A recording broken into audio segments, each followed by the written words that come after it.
I was a four-year-old boy, having father and mother, Asian origin, being refugees from Vietnam, Laos, meaning they ran away from the war, coming to Europe, coming to Germany, with the idea that for the children to have a better security on the one side, feeling more safe in Germany without the instability that they witness in their own country. And so, of course, father and mother with this idea put a lot of pressure in early ages already in terms of you need to be good at school, you need to achieve, you need to prove yourself. So this is the education from father and mother.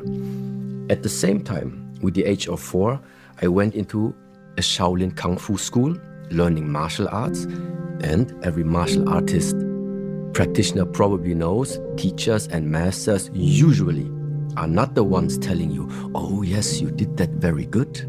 Yes, very well. No, they just say, okay, more, deeper, faster, harder. So bottom line is, from the age of 4, growing up, the only thing that in a way I felt was, actually you're never enough.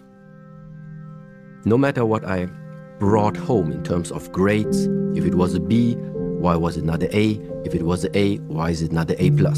If I did already 100 push-ups, question is, why don't you make 150?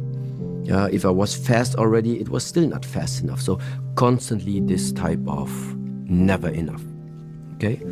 Ultimately meaning, and this is all now I can just tell you 40 years later, but now I can see it. Ultimately meaning that at some point, this little boy started simply to build up a shield, build up such a shield to be less dependent anymore on what other people think about me. Meaning, I just started to rely everything in my life purely on what I think. At the same time, building up emotional blockages and emotional walls, nothing to penetrate, and at the same time also nothing to express to the outside. So now, having entered into like a very new circumstance in my life where I need to take into consideration the opinion and the emotional state of my beloved, of my partner, of my son, I can feel how my old patterns sometimes are still trying to sneak in.